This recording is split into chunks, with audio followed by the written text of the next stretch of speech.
திண்டுக்கல் மாவட்டம் நத்தம் அருகே செந்துறை பகுதியில் உள்ள தனியார் கல்குவாரியிலிருந்து காணாமல் போன இளைஞர் உடல் அழுகிய நிலையில் மீட்கப்பட்டது. இதையடுத்து உறவினர்கள் மற்றும் பொதுமக்கள் குவாரியை முற்றுகையிட்டதால் பரபரப்பு ஏற்பட்டது. சரளைப்பட்டியைச் சேர்ந்த கருப்பசாமி கடந்த 10 நாட்களாக காணாமல் போன நிலையில் குவாரி பகுதியில் தேடுதல் நடைபெற்றது. இந்நிலையில் எம்சாண்ட் அள்ளும் பணியில் ஈடுபட்டிருந்த தொழிலாளர்கள் சுமார் 10 அடி ஆழத்தில் அவரது உடலை கண்டுபிடித்தனர்.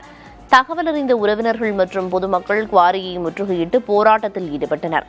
காவல்துறையினர் உடலை கைப்பற்றி திண்டுக்கல் அரசு மருத்துவமனைக்கு உடற்கூராய்விற்காக அனுப்பி வைத்தனர். நத்தம் அருகே கல்குவாரியில் இளைஞர் கருப்புசாமி சடலமாக மீட்கப்பட்ட சம்பவம் குறித்து எந்த பாரபட்சமுமின்றி விசாரணை நடத்த வேண்டும் என அதிமுக வலியுறுத்தியுள்ளது. இந்த குவாரி ஸ்ரீரங்கம் திமுக எம்எல்ஏ பழனியாண்டியின் மகன் விஜயபாரதியுடன் தொடர்புடையதாக கூறப்படுவதாக அதிமுக தனது அறிக்கையில் குறிப்பிட்டுள்ளது. மேலும் இந்த சம்பவம் பல்வேறு கேள்விகளை எழுப்புவதாகவும் இளைஞரின் மரணம் குறித்து சட்டப்பூர்வமான விசாரணை நடத்தி உரிய நடவடிக்கை எடுக்க வேண்டும் எனவும் காவல்துறையை அதிமுக வலியுறுத்தியுள்ளது. நத்தம் அருகே கல்குவாரியில் இளைஞர் சடலம் மீட்கப்பட்ட சம்பவத்தில் முழுமையான விசாரணை வேண்டும் என பாஜக முன்னாள் மாநில தலைவர் அண்ணாமலை வலியுறுத்தியுள்ளார். இது விபத்தா அல்லது கொலையா என்பதை தெளிவுபடுத்த வேண்டும் என அவர் தெரிவித்துள்ளார். மேலும் சம்பவம் நடந்த கல்குவாரி ஸ்ரீரங்கம் தொகுதி திமுக எம்எல்ஏ பழனியாண்டியுடன் தொடர்புடையதாக கூறப்படுவதாகவும் அண்ணாமலை குறிப்பிட்டார். குவாரியின் நிர்வாகம் மற்றும் அதன் பின்னணியில் உள்ள தொடர்புகள் குறித்து விசாரணை நடத்தி உண்மையை வெளிக்கொணர வேண்டும் என காவல்துறையை அவர் வலியுறுத்தியுள்ளார். புதுக்கோட்டை மாவட்டம் ஆலங்குடி அருகே கள் குடித்த 2 சிறுவர்கள் உட்பட 40 பேருக்கு உடல்நலக்குறைவு ஏற்பட்டதை அடுத்து மருத்துவமனையில் அனுமதிக்கப்பட்டனர். மேலப்புள்ளான் விடுதி கிராமத்தில் போதை மாத்திரை கலந்த கள் குடித்ததால் 40 பேருக்கு உடல்நலக்குறைவு ஏற்பட்டதாக கூறப்படுகிறது. இதையடுத்து கள் எடுக்க பயன்படுத்தப்பட்ட பானைகள் உள்ளிட்ட பொருட்களை பறிமுதல் செய்து கள் விற்பனையில் ஈடுபட்ட நபர்களை தேடி வருகின்றனர்.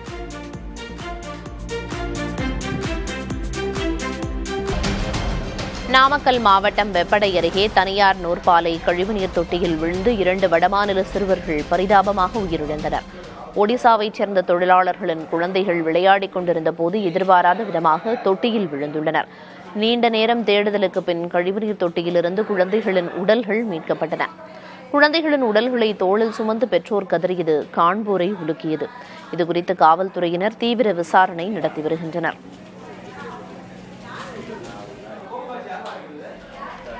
புதுச்சேரியில் 100 விழுக்காடு வாக்களிப்பதை வலியுறுத்தி காரைக்கால் கடற்கரையில் நூதன முறையில் தேர்தல் ஆணையம் விழிப்புணர்வு நிகழ்வை மேற்கொண்டது. காரைக்கால் கடற்கரையில் தொலைநோக்கி வழியே சிறுவர்கள் முதல் முதியவர்கள் வரை நிலவை கண்டு ரசித்தனர். அப்போது அவர்களிடம் புதுச்சேரி யூனியன் பிரதேசத்தில் வரும் ஏப்ரல் 9ஆம் தேதி நடைபெறவுள்ள சட்டமன்ற தேர்தலில் 18 வயதுக்கு மேற்பட்ட அனைவரும் அவசியம் வாக்களிக்க வேண்டும் என்று ஆட்சியரும் மாவட்ட தேர்தல் அதிகாரியுமான இஷிதா ராட்டி உள்ளிட்ட அதிகாரிகள் வலியுறுத்தினர். சேலம் மாவட்டம் எடப்பாடி வெள்ளரி வெள்ளி பசுபதீஸ்வரன் கோயில் குடமுழுக்கு விழாவையொட்டி பிரம்மாண்ட தீர்த்தக்குட ஊர்வலம் நடைபெற்றது.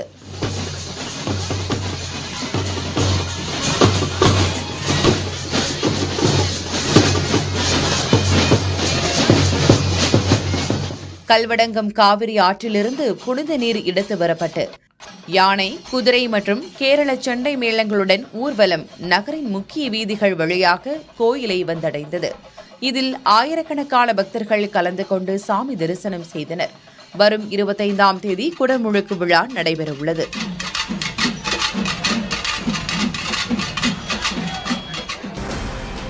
கோவில்பட்டி அருகே தென்பழனி கழுகுமலை கழுகாச்சலமூர்த்தி திருக்கோயில் பங்குனி உத்திர திருவிழா கொடியேற்றத்துடன் கோலாகலமாக தொடங்கியது. மூலவர் கழுகாச்சலமூர்த்தி சன்னதி முன் உள்ள கொடிமரத்தில் பங்குனி பிரம்மோற்சவ விழா கொடியேற்றத்துடன் தொடங்கியது. ஏராளமான பக்தர்கள் கொடியேற்றத்தில் பங்கேற்று சாமி தரிசனம் மேற்கொண்டனர்.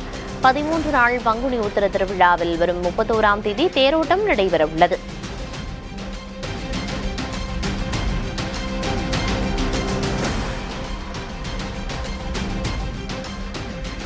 திருப்பரங்குன்றம் சுப்பிரமணிய சுவாமி கோயிலில் பங்குனி பெருவிழா கொடியேற்றத்துடன் கோலாகலமாக தொடங்கியது. இதில் திரளான பக்தர்கள் கலந்து கொண்டு வழிபட்டனர். விழாவின் முக்கிய நிகழ்வுகளாக ஏப்ரல் 4ஆம் தேதி திருக்கல்யாணமும் 5ஆம் தேதி தேரோட்டமும் நடைபெறவுள்ளன. நாள்தோறும் சுவாமி பல்வேறு வாகனங்களில் வீதி உலா வந்து பக்தர்களுக்கு அருள் பாலிக்க உள்ளார்.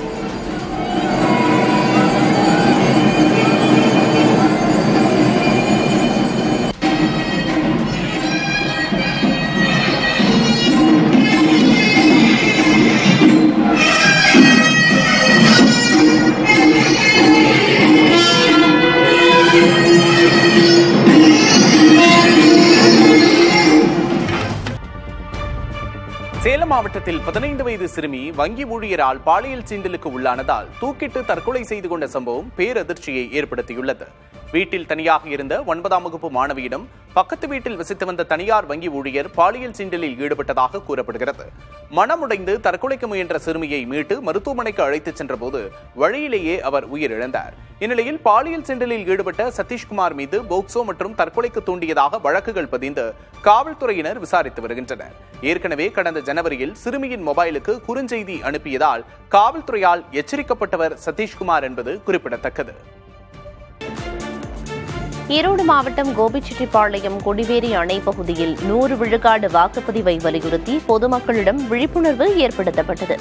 மாவட்ட தேர்தல் அலுவலரும் ஆட்சியருமான கந்தசாமி பொதுமக்களிடம் தேர்தல் தொடர்பான துண்டு பிரசுரங்களை வழங்கினார். மகளிர் சுய உதவிக் குழுவினர் சார்பில் தேர்தல் விழிப்புணர்வு கோலங்கள் வரையப்பட்டு நடன நிகழ்ச்சிகளும் நடைபெற்றன.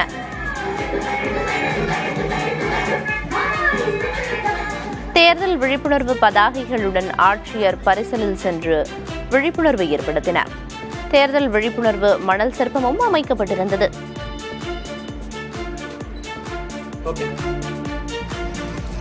ஞாயிற்றுக்கிழமையொட்டி தருமபுரி மாவட்டம் ஒகேனக்கல் சுற்றுலா தலத்தில் ஏராளமான சுற்றுலா பயணிகள் குவிந்தனர். கோடை வெயிலை சமாளிக்க ஆயில் மசாஜ் செய்து மெயினருவி, சிறியருவி மற்றும் காவிரி ஆற்றில் குளித்தும் பரிசல் பகிடித்தும் மகிழ்ந்தனர். இதனால் பிரதான அருவிக்கு செல்லும் நடைபாதை, தொங்கு பாலம், பரிசல் துறை ஆகிய இடங்களில் சுற்றுலா பயணிகள் கூட்டம் அலைமோதியது.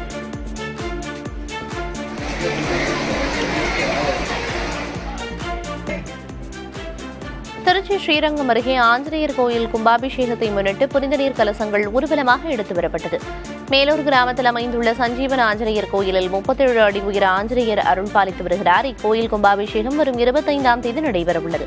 இதையொட்டி யானை, குதிரை ஊர்வலம், கோலாட்டத்துடன் புனித நீர் கலசங்கள் ஸ்ரீரங்கம் சித்திரை வீதிகளில் வலம் வந்து மேலூர் ஆஞ்சநேயர் கோயிலை வந்தடைந்தது.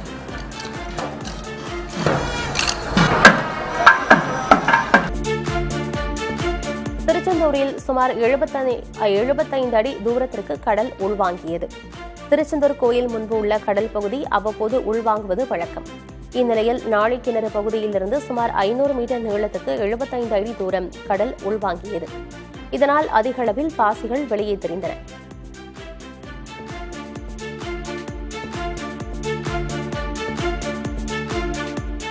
தமிழக அரசு பள்ளிகளில் நடப்பாண்டில் மாணவர்கள் சேர்க்கை அதிகரித்துள்ளது தரவுகள் மூலம் தெரியவந்துள்ளது. அரசு பள்ளிகளை மேம்படுத்தும் வகையில் தமிழக அரசு பல்வேறு கட்ட நடவடிக்கைகள் மேற்கொண்டு வருகிறது. அதன் விளைவாக அரசு தொடக்கப் பள்ளிகளில் கடந்த 20 நாட்களில் 44,396 மாணவர்கள் புதிதாக சேர்ந்துள்ளதாக அதிகாரிகள் தெரிவிக்கின்றனர்.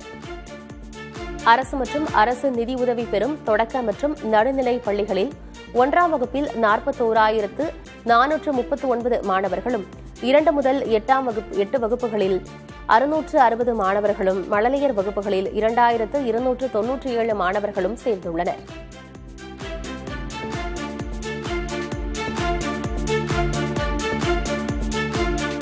நாமக்கல் மண்டலத்தில் முட்டையின் பண்ணை கொள்முதல் விலை 20 காசுகள் சரிந்துள்ளது. நாமக்கல்லில் நடைபெற்ற தேசிய முட்டை ஒருங்கிணைப்பு குழு கூட்டத்தில் முட்டையின் பண்ணை கொள்முதல் விலை ₹4.45 காசுகளிலிருந்து ₹4.20 காசுகளாக குறைக்கப்பட்டுள்ளது.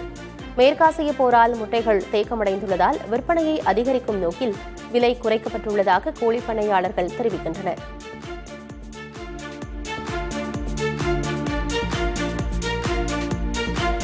சென்னை திருமங்கலம், அம்பத்தூர் உள்ளிட்ட பகுதிகளில் அதிமுக அலுவலகங்களில் தேர்தல் பறக்கும் படையினர் திடீர் சோதனையில் ஈடுபட்டனர். அதிமுக முன்னாள் அமைச்சர் RB உதயகுமாரின் அலுவலகத்தில் கட்சி தொண்டர்களுக்கு ₹1000 வழங்கப்படுவதாக திமுக சார்பில் தேர்தல் அதிகாரியிடம் புகார் அளிக்கப்பட்டதைத் தொடர்ந்து அங்கு பறக்கும் படையினர் அரை மணி நேரத்திற்கு மேலாக சோதனை செய்தனர். சோதனையில் எதுவும் சிக்கவில்லை என்று தெரிவிக்கப்பட்டது. அதேபோல அம்பத்தூர் அத்திப்பட்டு பகுதியில் அதிமுக நிர்வாகி முகமது அப்பாஸ் அலுவலகத்தில் அதிமுக பெண் நிர்வாகிகள் ஒன்று கூடியிருப்பதாக தகவல் கிடைத்து பறக்கும் படையினர் சோதனையிட்டனர். சோதனையின் போது பரிசு பொருளோ பணமோ கைப்பற்றப்படவில்லை என தெரிவித்தனர்.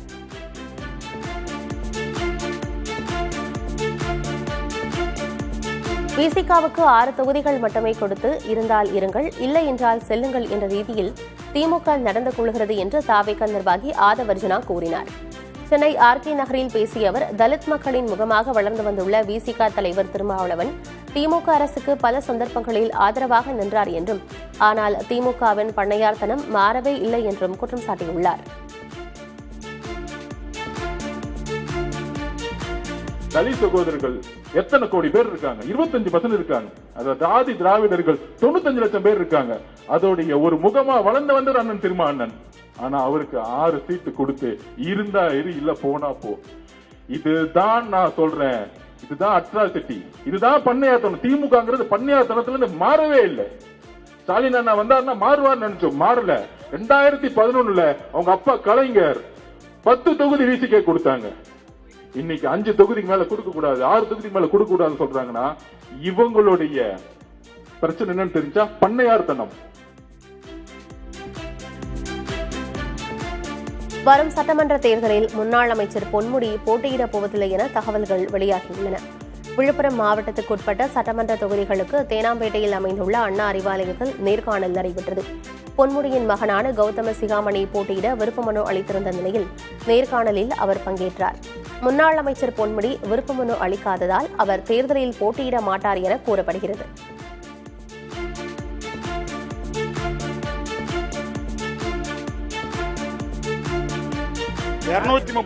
தொகுதியிலும் தலைவர் தான் வேட்பாளர்.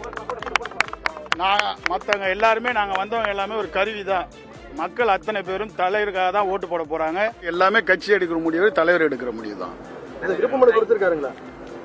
விருப்ப மனு கொடுத்திருக்காரா தேர்தலில் போட்டியிட? இல்ல அப்படி கிடையாது. தலைவரே முடிவு எடுத்தா என்ன வேணாலும். நாமக்கல் மண்டலத்தில் முட்டையின் பண்ணை கொள்முதல் விலை 20 காசுகள் சரிந்துள்ளது. நாமக்கல்லில் நடைபெற்ற தேசிய முட்டை ஒருங்கிணைப்பு குழு கூட்டத்தில் முட்டையின் பண்ணை கொள்முதல் விலை ₹4.45 காசுகளிலிருந்து ₹4.20 காசுகளாக குறைக்கப்பட்டுள்ளது. மேற்காசிய போரால் முட்டைகள் தேக்கமடைந்துள்ளதால் விற்பனையை அதிகரிக்கும் நோக்கில் விலை குறைக்கப்பட்டுள்ளதாக கோழி பண்ணையாளர்கள் தெரிவிக்கின்றனர். தேர்தலில் போட்டியிட விருப்ப மனு அளித்த துணை முதல்வரும் திமுக இளைஞரணி செயலருமான உதயநிதி ஸ்டாலினிடம் அக்கட்சியின் தலைவரும் முதல்வருமான மு.க. ஸ்டாலின் தலைமையில் நேர்காணல் நடைபெற்றது. சென்னை அண்ணா அறிவாலயத்தில் திமுக சார்பில் தேர்தலில் போட்டியிட விருப்ப மனு அளித்தவர்களுக்கான நேர்காணல் 5வது நாளாக நடைபெற்றது. திமுக தலைவர் ஸ்டாலின் தலைமையில் கட்சியின் பொதுச் செயலர் துரைமுருகன் மற்றும் நிர்வாகிகள் TR Balu, KN Nehru, RS Bharathi ஆகியோர் உதயநிதி ஸ்டாலினிடமும் தற்போதைய அமைச்சர்களான சேகர்பாபு, மா. சுப்பிரமணியன் உள்ளிட்டோரிடமும் நேர்காணல் நடத்தினர். அதேபோல திவ்யா சத்யராஜிடமும் நேர்காணல் நடைபெற்றது.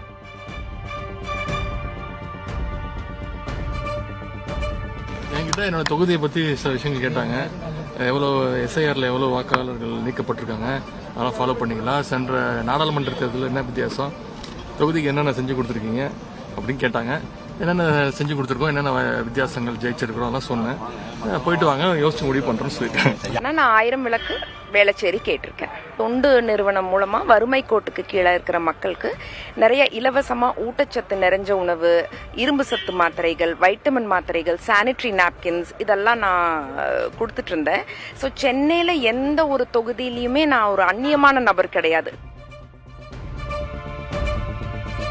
திமுகவுடன் நடைபெற்ற 4 கட்ட பேச்சுவார்த்தையிலும் உடன்பாடு எட்டாத நிலையில் தொகுதி பங்கீடு குறித்து முடிவெடுக்க மார்க்சிஸ்ட் கம்யூனிஸ்ட் கட்சியின் செயற்குழு கூட்டம் இன்று நடைபெறுகிறது. திமுக கூட்டணியில் 5 தொகுதிகளை ஏற்க முதல்வர் ஸ்டாலின் வலியுறுத்தியுள்ள நிலையில் அதனை ஏற்கலாமா அல்லது 6 தொகுதிகளை மீண்டும் கோரலாமா என்பது குறித்து இந்த கூட்டத்தில் முக்கிய முடிவு எடுக்கப்பட உள்ளது. ஏற்கனவே நேற்று முன்தினம் நடைபெற்ற செயற்குழு மற்றும் மாநில குழு கூட்டத்தில் 6 தொகுதிகளை வலியுறுத்த வேண்டும் என முடிவெடுக்கப்பட்டிருந்தது.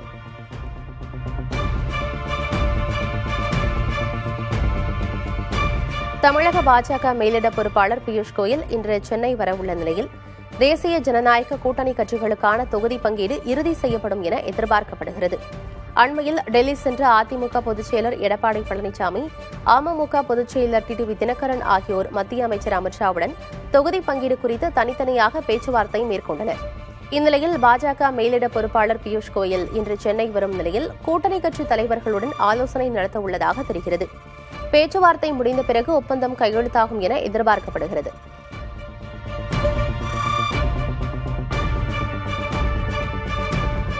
அதிகாரிகளின் பேச்சை கேட்டு திமுக தங்களை புறக்கணித்து விட்டதாக வேதனை தெரிவித்துள்ள தமிழக வாழ்வுரிமை கட்சியின் தலைவர் வேல்முருகன் கூட்டணியிலிருந்து விலகுவதாக அதிகாரப்பூர்வமாக அறிவித்துள்ளார். சென்னையில் செய்தியாளர்களை சந்தித்த அவர், சமூக நீதிக்கு எதிரான சக்திகளை தங்களுடன் வைத்துள்ள திமுக தமிழக வாழ்வுரிமை கட்சி முன்வைத்த எந்த கோரிக்கைகளையும் பொருட்படுத்தவே இல்லை எனவும் குற்றம் சாட்டினார்.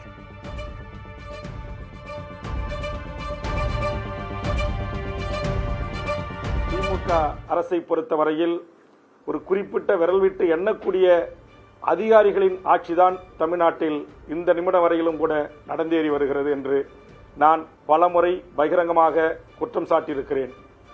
பாசிச சங் பரிவார கும்பல்களுக்கு ஆதரவாக திமுக தலைமையிலான அரசிலே இருந்து கொண்டு கோலோச்சுவது எல்லாம் இன்னும் வெட்ட வெளிச்சமாக தோலுரித்து காட்டுவார் என்கிற அச்சத்தின் காரணமாகவும் அதிகாரிகளின் பேச்சையும் அவருடைய அறிவுரைகளையும் கேட்டுக்கொண்டு திமுக தலைமை தமிழக வாழ்வுரிமை கட்சியை புறக்கணித்திருக்கிறது.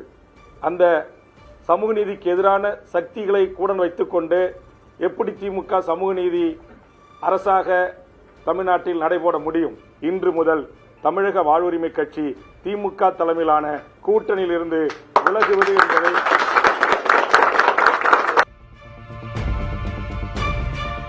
பாஜகவுடனான கூட்டணிக்கு செல்லப்போவதில்லை என தமிழக வாழ்வுரிமை கட்சியின் தலைவர் வேல்முருகன் திட்டவட்டமாக தெரிவித்தார். சென்னையில் செய்தியாளர்களை சந்தித்த அவர், கூடுதல் தொகுதிகள் வேண்டும் என்பது தங்களது நோக்கமில்லை என தெரிவித்தார்.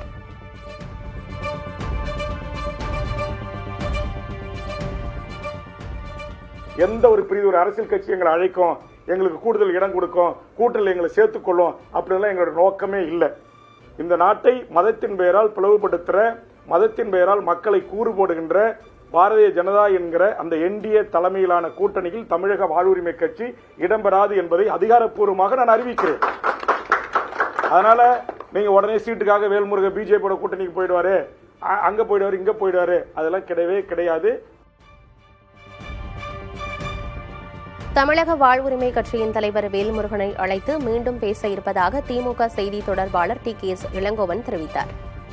வேல்முருகனை மீண்டும் கூட்டணியில் இணைக்க வாய்ப்பிருக்கிறதா என்ற செய்தியாளர் கேள்விக்கு அவர் இவ்வாறு பதிலளித்துள்ளார்.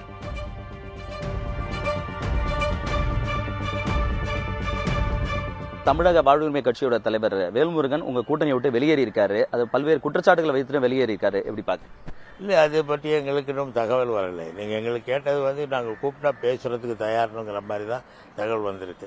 எங்களுக்கு பேசிக் கொண்டிருக்கிற கட்சிகள் எல்லோரையும் நாங்கள் மீண்டும் அழைத்து ஒரு முடிவு எடுத்து ஆக வேண்டும், இறுதி முடிவு எடுக்க வேண்டும் அல்லவா?